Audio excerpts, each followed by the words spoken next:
Cornelius Matthes is waiting in the wings. He is the CEO of MENA Hydrogen Alliance, and he is going to be steering your conversation coming up next about infrastructure. We're going to drill down into the finer details of what we need to do and how quickly we need to do it when it comes to infrastructure. Ladies and gentlemen, please welcome Cornelius to the stage.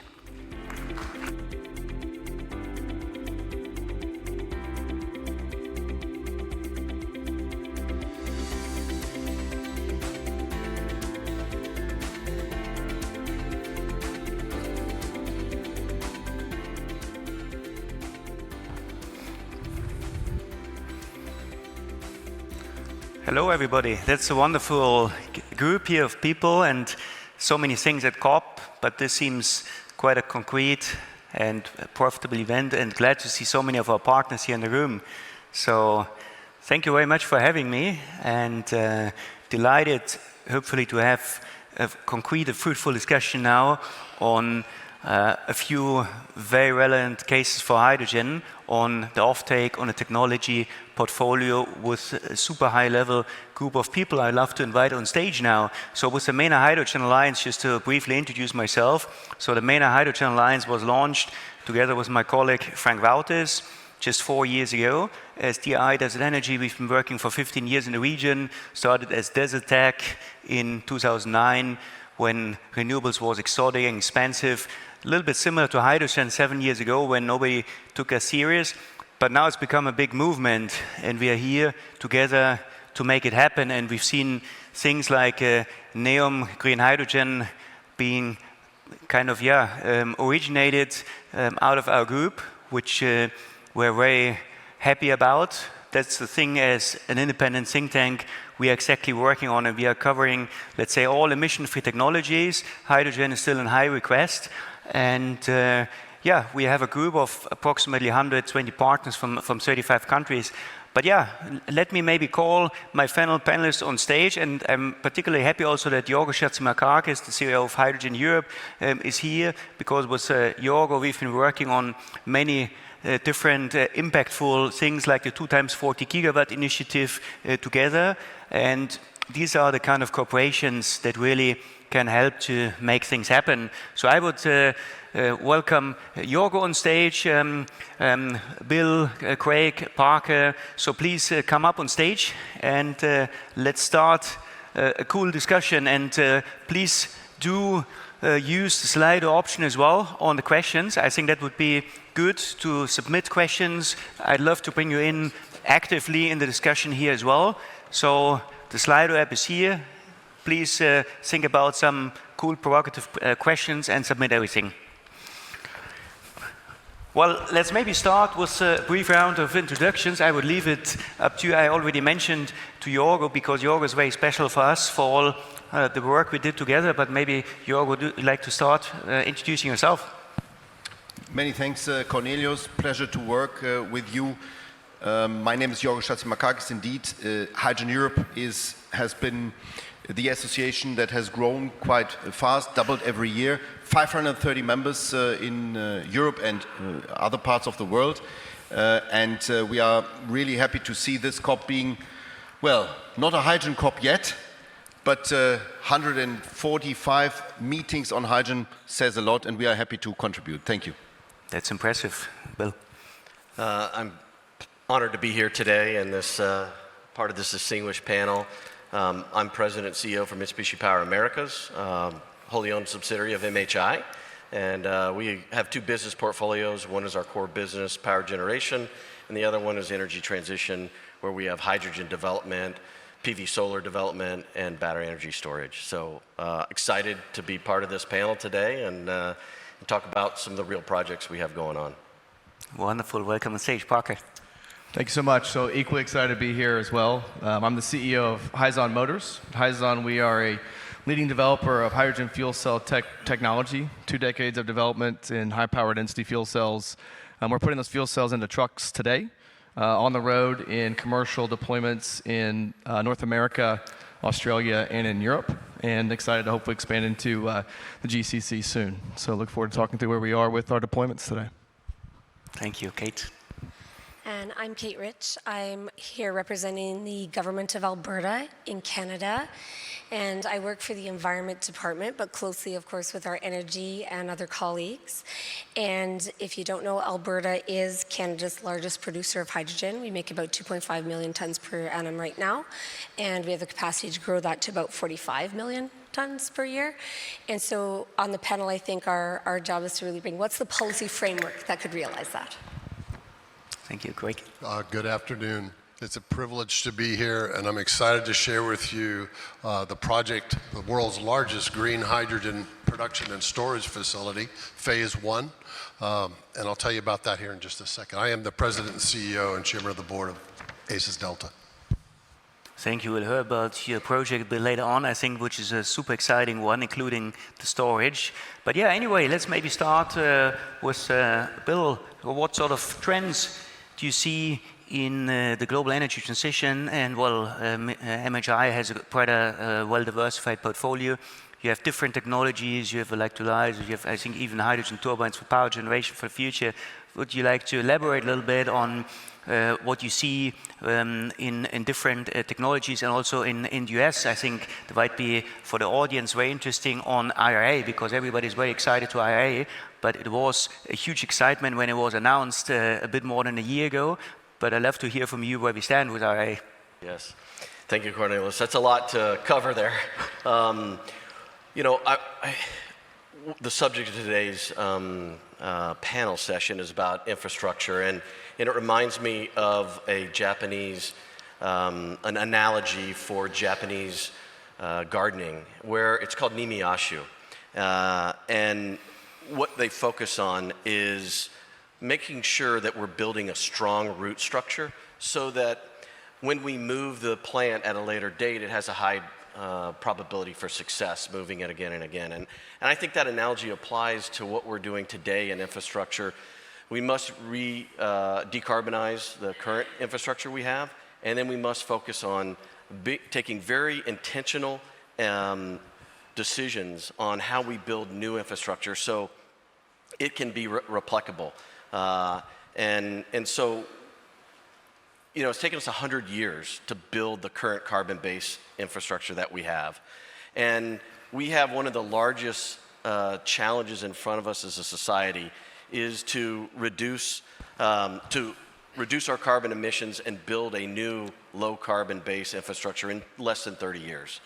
And, you know, at Mitsubishi Power Americas, we have a plan. That plan is based on making a commitment. MHI is committed to over $2 billion to invest in technologies, solutions, and products for the energy transition. We're also demonstrating, we have the world's first hydrogen park that we've built, over $50 million. And I was in Japan last week with an oil and gas partner, showing him our hydrogen park facility. And in that park, we're doing 3 things. One, we are demonstrating 4 different hydrogen production technologies: alkaline electrolyzers, AEM, anion, alkaline membrane, SOEC, solid oxide electrolyzer cells, and then pyrolysis. So we're going to demonstrate all of those technologies there. We actually have the world's largest 5.5 megawatt electrolyzer in operation since September. And then we're demonstrating above ground storage with about 300 tanks for above ground storage now. And we have 2 utilization cases. We have our R&D center where we test one-on-one our 1 combustor can for our largest frame JAC 450 megawatt gas turbine. And then we have a one-on-one combined cycle power plant where we are utilizing, we had a press release last week where we have demonstrated 30% blend on our JAC large frame gas turbine. So that hydrogen park commitment ties in closely to MHI's 3 key pillars of decarbonization. First is helping to create a hydrogen ecosystem. Second is helping to create a CO2 ecosystem, and then decarbonizing existing infrastructure.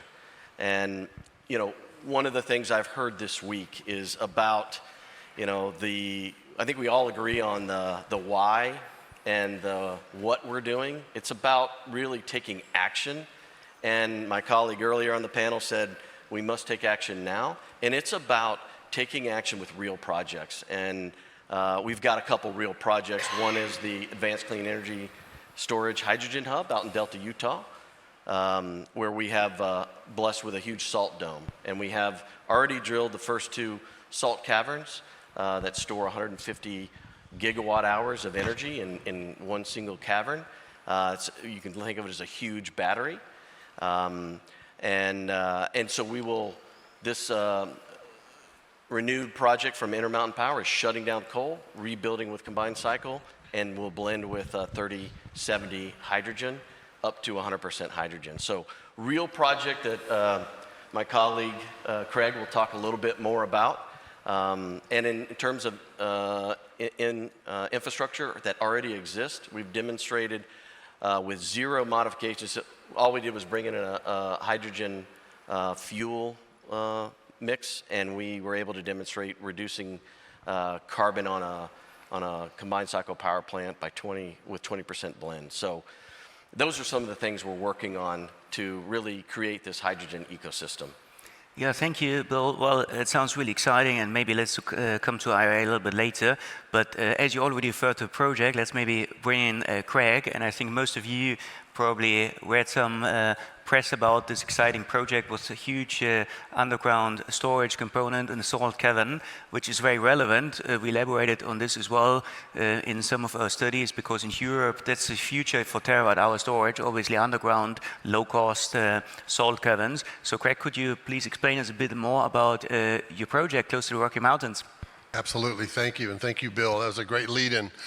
We are providing that 30% green hydrogen that Bill referenced as that fuel mix going into the Mitsubishi turbines that will ultimately go to 100% hydrogen in the future.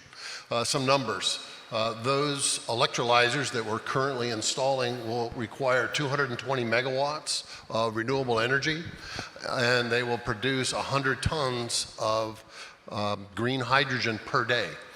And be stored in these 4 million barrel salt caverns that will take that variability from the renewables and level it out so you can have a constant flow and stream into his turbines.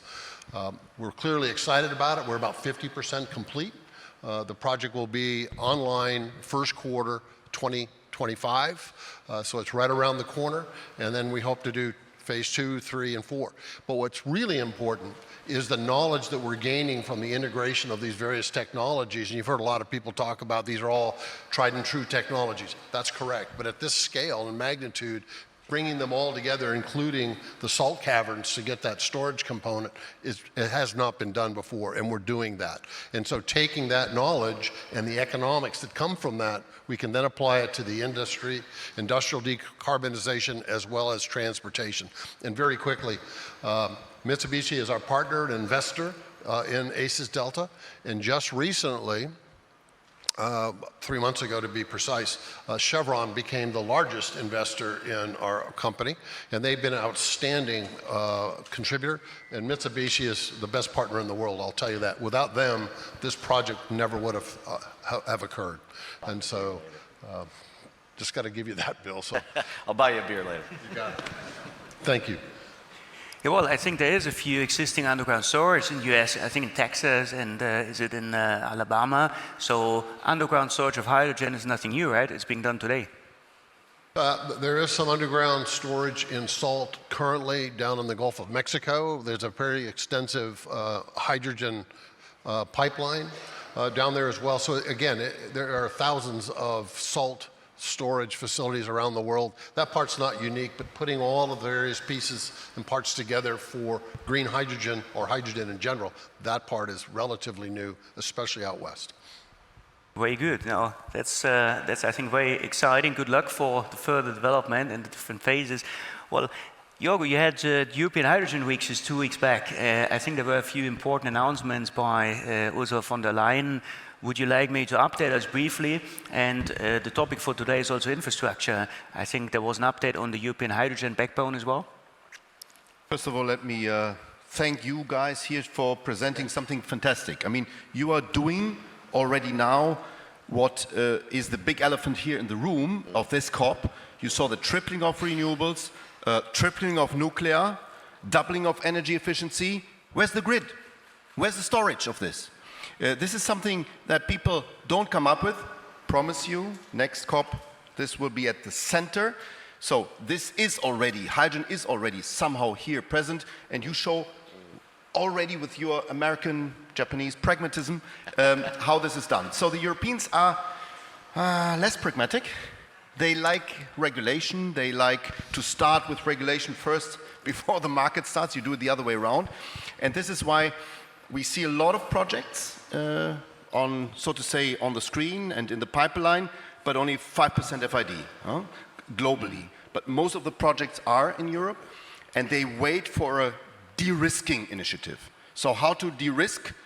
We came up at our Hydrogen Week, or the European Commission came up with a hydrogen bank. So a hydrogen bank that helps to give an incentive to produce hydrogen, and as a next step, also an incentive to off-take hydrogen. So to de-risk both the production and off-taking. Not going into details, but the first pledge is 3 billion euro. Mrs. von der Leyen, the President of the European Commission, said that's the amount of the hydrogen bank. I said, this is yearly, no? And we are working on it. So we are working on having this on a yearly basis. I would also like to elaborate on the infrastructure, because if we really want to build up the infrastructure that we need, you mentioned the pipelines, you mentioned the salt caverns and other possibilities to store, we need a 3-digit billion, so 3-digit billion per year in dollars. This is not peanuts. This is something, and we cannot do this with public funding only. We need a crowd-in effect of private capital, and here we are preparing so-called green bond initiative, so an EU-initiated, an EU-backed guarantee system, so that all these assets that need to be built up are somehow mirrored by these bonds, and this is what needs to be done immediately. And here I think not only transatlantic cooperation is needed, but also cooperation with this region here and also with Asia. May I say one word on the IRA? Because the Inflation Reduction Act was a catapult for hydrogen fantasies. Some investments have been started. Some companies have said to us Europeans, bye-bye, we go to Joe Biden, he promises much more. However, it's very simple, So money is attractive, and the simplicity of the system is so attractive. That's the point. I mean, we have the hydrogen bank now, it's complicated. So you have the Swiss knife, we have this awkward toolbox with rusty and old tools there. But I would like to say one thing. Please do not, in the US, adopt the hourly correlation that you are just discussing. If you're doing that, you're falling to the trap of the electric-only people. Electric-only is fine, it's a good fantasy. It will not work. It will not work. And even Bill Gates announced big deals during this COP, but he clearly said, I need the grid and I need storage, I need molecules. So leave aside this old narrative of the electric only, which wanted to contain by the hourly the hydrogen possibilities. It makes it 5 times more expensive. So while you are discussing it, Capitol Hill, hourly or not, it becomes, I read American press, it becomes a huge topic. Down. Don't take it. Don't believe the Europeans that it's better. Let me, as a European, tell you, don't adopt it. It's very simple. It's very simple. Otherwise, you will see an effect that investments, despite the IRA effect, will go to this region here, or to Australia, or to other regions of in the world. So please help a little bit and let us do it united. As a European, will fight against this hourly thing. Nothing against correlation, right? We want to have new renewables for hydrogen, no doubt about it. But it doesn't need to be hourly. It can be monthly, and this is much better for the ramp-up of our business, which we urgently need. Thank you. Yeah, I think it's very clear. We need simplicity, pragmatism, and most of all, trust for building up an early stage hydrogen economy. And also the trust element is super important. And unfortunately, we see a lot of fake news, paid studies, and wrong activism undermining the trust we need. But anyway, so let's maybe bring in Kate as well. Canada, there's quite a few things happening. You hear about prominent projects as well. Would you like to give us your perspective and how you see, as a neighbor, the IRA? We just ended on simplicity, pragmatism, and trust, and then turned to the government representative. Well done. So that said, no, I'm really actually pleased to say, like in Alberta, hydrogen is obviously part of history and very much part of our future. And I was just going to note that that is what we try to strive for in policy. We certainly recognize we're policy makers. We're not the investors. We're not those that actually get it done. So it's really important that we set clear policy that enables business to do what it does, get it done. And so we try to be very outcomes focused, very clear on our goals, and try to reduce the red tape around that. And that's actually, frankly, one thing our government has put in place. We actually have a red tape reduction count to try to make things faster. So I'm going to give you a bit of an example of policy alignment and how we're looking to streamline things and how we are actually achieving results specifically in hydrogen. So we do have various policies and strategies in Alberta, and we really make them align. So our hydrogen roadmap is perfectly aligned with our climate and energy plan. It doesn't conflict. They go hand in glove together because we are producing hydrogen not only to get what we hope is at least 14 megatons per year of reduction for us, but also for others. And that's a fundamental starting point. So we have an area in Alberta called the Industrial Heartland, and it's a hydrogen hub. It has access to lots of natural gas. It has access to carbon capture and storage infrastructure as well to make it clean. It has access to various infrastructure like water and wastewater returns to keep those businesses going, and a hydrogen pipeline. So it's a large area. It's about 600 square kilometers. But what's fascinating about it is you've got 5 municipal governments and the provincial governments to work together to designate this as an industrial zone. Why doing this? It's really important that we work across levels of government to get this in place, and that we look to say we want to give certainty in the approvals. With that certainty comes faster approvals. We want to be very clear what we expect for our air, water, etc. We have tough standards, but we get you there fast. And it was a petrochemical production area. We've got fertilizer production, chemical production, plastics production, etc. And so you've got a lot of hydrogen there, a lot of hydrogen production, hence the hub. And so when we look at this, it's looking at infrastructure from industries in a cluster together, sharing that to save costs. Helps us, helps them. And we look at the role of the government as sometimes de-risking some of that. But in this area, what was really important for our hydrogen production and our hydrogen use, because of everyone's goal of decarbonizing their production, was our carbon capture and storage work. So it happens to also be a CCUS cluster. We have an established trunk line there that can take 15 megatons per year, where these different companies can tie into that. And we've only using right now 1 to 2 megatons per year. So lots of room for growth there. And with all of this, I was starting to see the proof in the pudding. We built it. We provided some of the funding for that infrastructure. We set the framework for the carbon capture, poor access space competition, making sure it was equitable and available to companies working in the area, not just first come, first served and the like. Also looking at the very tail end of liability. Once the sequestration takes place, the government starts to take that. When the monitoring shows it really is sequestered. And today we have Air Products building a net zero hydrogen energy complex. It's a $1.3 billion facility, not only producing hydrogen, but having a liquefaction facility to transport that to markets across Western Canada. We have Dow Incorporated just announced very recently their plans to build the world's first net zero petroleum complex in that area.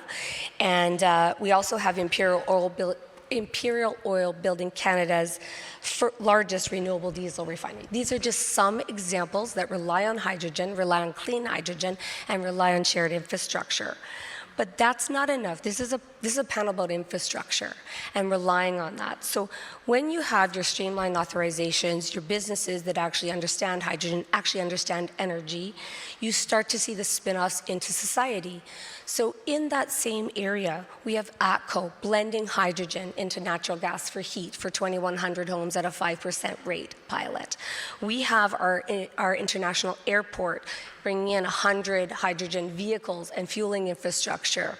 We have the largest city there, one of the counties piloting the buses. We have the Canadian Pacific Railway piloting their hydrogen train.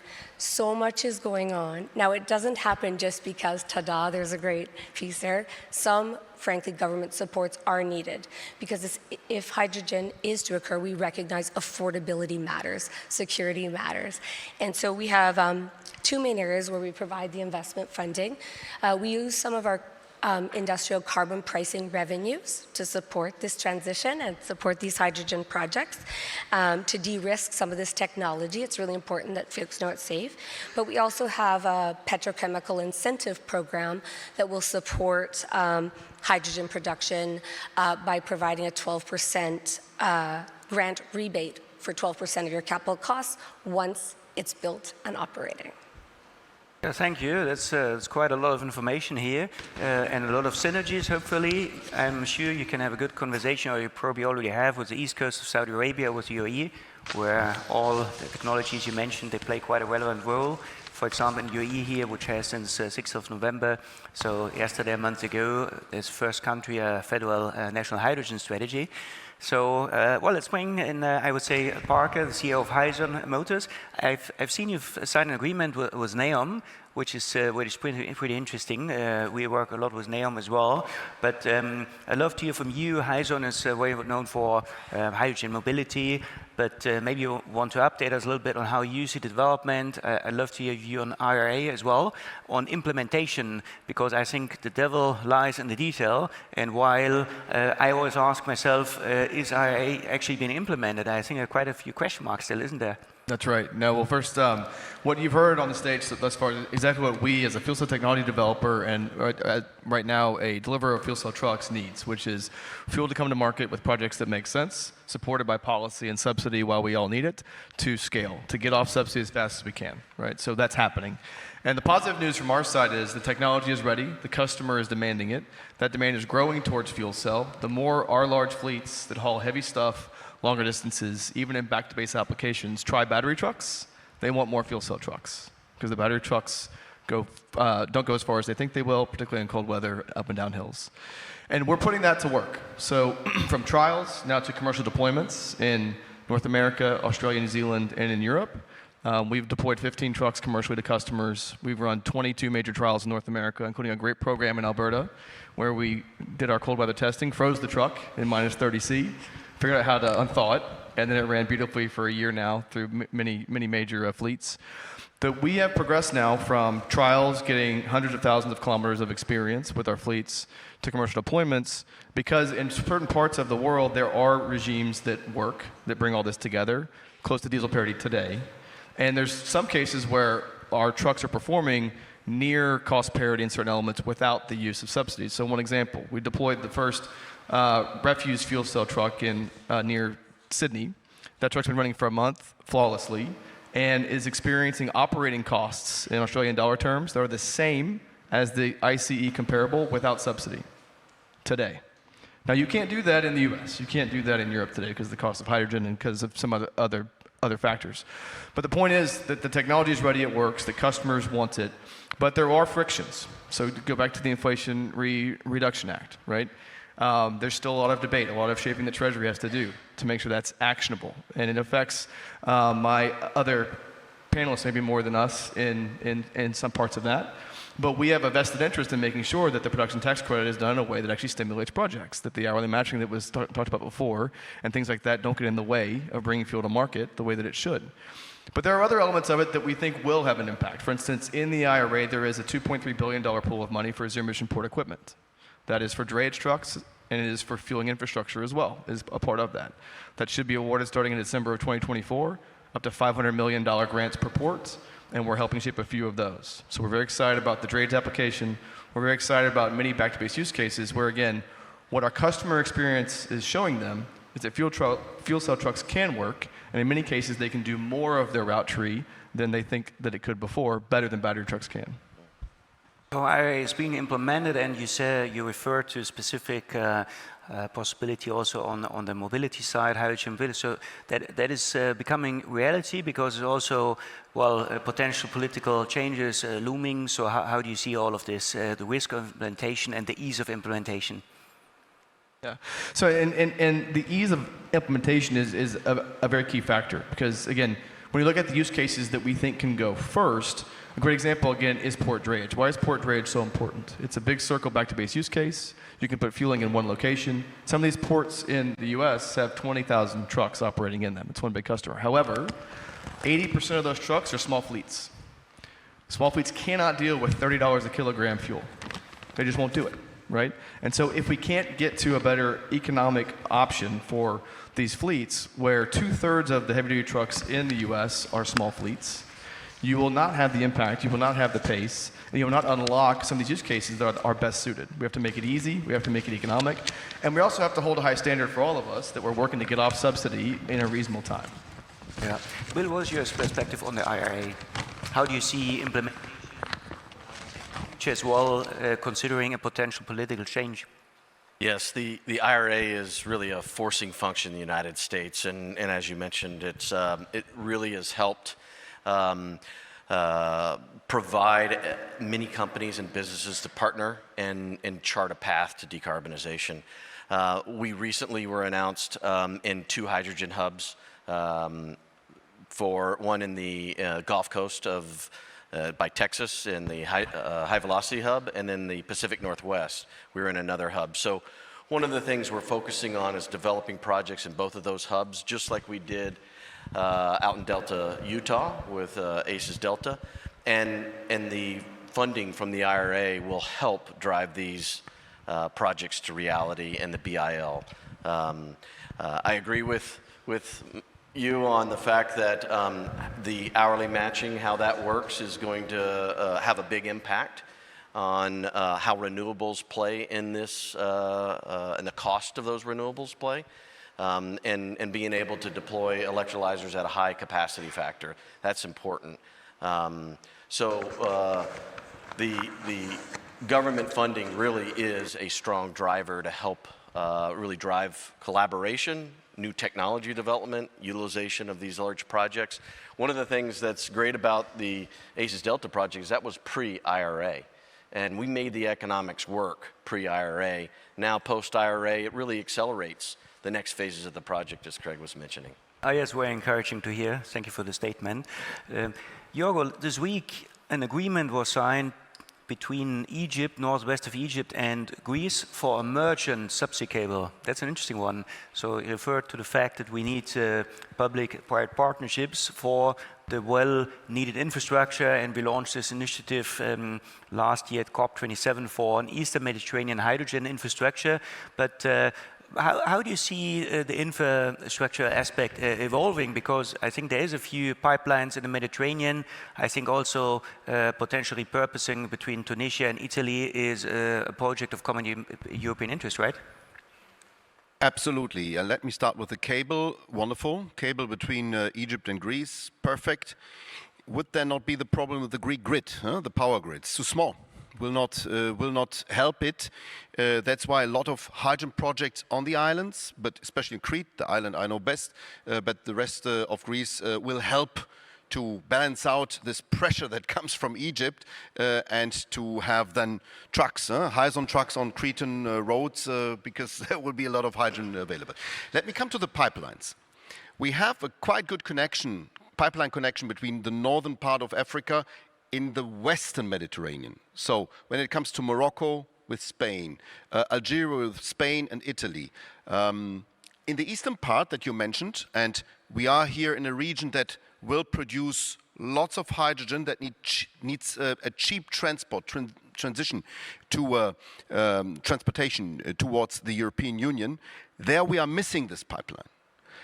And there are some reflections, how to say, it's a high sensitivity, this region. I don't need to explain. And there are partners that look upon each other quite, with curiosity. What is the other doing? And the US so far was against EastMed. I say it clearly because the US said, too complicated. Can I say something? Can I say that hydrogen is also a tool to overcome conflicts. Hydrogen emancipates the societies, even societies that were not strong or energy producers or technology producers before. Now they become big technology producers. I mean, Utah, interesting. Huh? Utah, is that the Mormon? Yeah. So it becomes now a big hub, energy hub. Was not before. Before it was more known for salts and Mormons. So the point here is, you will see emancipation, and you will see a lot of possible new cooperation between partners that so far were jealous upon each other. So hydrogen makes peace, and that's important. And that's what we can use here. Let me cut it very simply. There is a municipal election in Turkey in spring next year. Let's work for that, and after that we can talk about the pipeline, because that's the last big elections that a certain gentleman in Ankara wants to wait for, and then we go. To be very concrete, because we need this. It will cut down the cost dramatically. It will also help the whole hydrogen sector in the world, in this heartbeat here towards Europe. And that's what we are working. That's also a job of Hydrogen Europe, making this possible technically, technologically, but also politically. Yeah, thank you. I think that was a very important statement, Jorgo. Well, we have a few more minutes, so I don't see any questions here. Wonderful. So please, here, gentlemen, introduce yourself and who would like to address the question to from our panelists. So, thanks, Cornelius. This is Mohammed Abdul Samad from Black & Veatch. And as we're all here proud that we are the EPC of SS Delta Utah project. So I have a question that what conditions are needed from our side to replicate this project in other area? Thank you. To replicate this project in other areas. Yeah. You know, I think I'll touch on it, and you can as well, Craig. We're blessed with great geology in Utah. And as you said, it's creating a Utah to be a great location for power generation or energy generation. So there's 2,000 feet under the ground, this huge salt dome, and enough to drill 100 salt caverns that are the size of the Empire State Building and power the entire western part of the United States. So geologically, we are blessed in that region for that, that type of storage. In Illinois, we're blessed with really great rock formations to store CO2. There's already 2 Class 6 wells to store CO2. ADM has been doing that in Illinois. So when you look at the Gulf Coast, as you mentioned earlier, there's other salt formations. So we are working on about 20 projects to take that same model we had out in Delta, Utah, and then replicate it across the United States in areas where we have geology that supports. And on the carbon capture, GTCC plus CCUS on the tailpipe, we're looking at formations where we have rock to be able to store CO2. Okay, thank you. Bill, let me build on that a little bit. Yes, in addition to the geology, having infrastructure available, you know, we're tied into the Western grid, and I can go down that path. There's rail, there's highway, there's natural gas, all those things.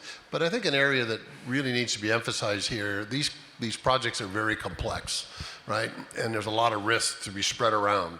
And how do you overcome those challenges? And a shout out to you. And one of the project participants is Black & Veatch. Yeah. They're doing all the above ground work at ACES Delta. Below ground is WSP. These are companies that have worldwide reputations. It's critical. And as you look for off-takers, having those types of associations are critical to get to that contract that's going to fund the actual project. And so I would suggest to you, choosing your partners wisely is critically important. Make sure they have the same value system as you do, because if you get disaligned or misaligned, it's not going to end well. And I am blessed to have Mitsubishi and Chevron, Black & Veatch, and others that have very, very similar value sets, so that we can confront the challenges that you will no doubt face, because there's lots of them. Being a developer is not easy. And show me a developer that doesn't have a lot of challenges, I'll show you a developer that doesn't have any projects. It's really that simple. That's right. Connecting supply with a real demand is really key as well. Yeah, I think it was a good question, and the answer was bold statements that hopefully can inspire us really to move fast, to do more. I'm afraid we are just coming exactly to an end, so I see here over time. So could you please refer to the poll? There's a QR code, and submit your answer, and then I'm sure the panelists will be available for discussion now in the coffee break as well. So please join me for a warm round of applause. That was a wonderful panel. Thank you so much, everybody.